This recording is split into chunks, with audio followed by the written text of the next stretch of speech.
Msanii Wema Sepetu ameendelea kuzua gumzo katika mitandao ya kijamii kutokana na matusi yake ambayo kiufupi yamekuwa akiwakasirisha sana mashabiki, lakini hatujui kwamba aidha matusi yamekuwa ni matusi ambayo kiufupi hata yeye pia huenda kwa sababu hii yote ni sababu ambayo inamfanya kutokana na namna ambavyo ameshachoka na vitu kama hivyo. Sasa mashabiki wamekuwa wakiendelea kumsumbua katika mitandao ya kijamii, na leo hii ameweza kufunguka vitu vingi sana ambapo ameweza kutukana sana kutokana na matusi ambayo kiufupi sio mazuri, hana heshima hasa kwa upande wake, kwa sababu yeye ni mama na ni mtu mzima ambaye kiufupi inabidi aweze kutumia busara. Hii inapima pia huenda kwamba hawezi kuimudu mitandao ya kijamii, yani hawezi kukubaliana na hali halisi ya mitandao ya kijamii, lakini pia kuweza kumudu lile joto za mitandao ya kijamii. Wakati huo yeye ndio pia ambaye mtu ambaye huwa anapenda trending na nini, lakini mwisho wa siku vipimo vinakuja kuonyesha kwamba kutokana na jinsi ambavyo anatukana basi inakuwa sio poa kabisa.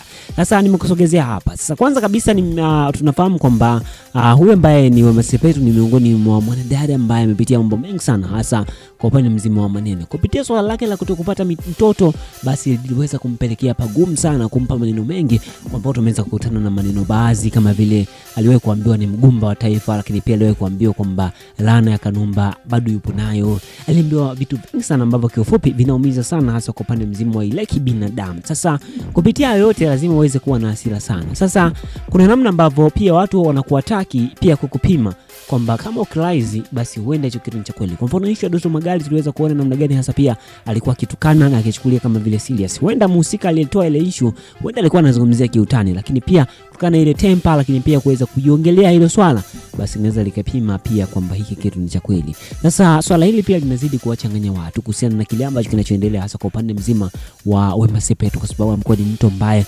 unapozungumzia tu swala hilo basi huwa anakasirika sana na kuweza kujaa jazba, kitu ambacho kwa upande wangu binafsi namshauri atulie, kwa sababu yeye ni mama, lakini pia ni mtu ambaye kwa sasa hivi watu wengi sana wanamheshimu, na hii unaweza kuipima hasa kwa upande mzima wa kipindi ambacho alipojifungua.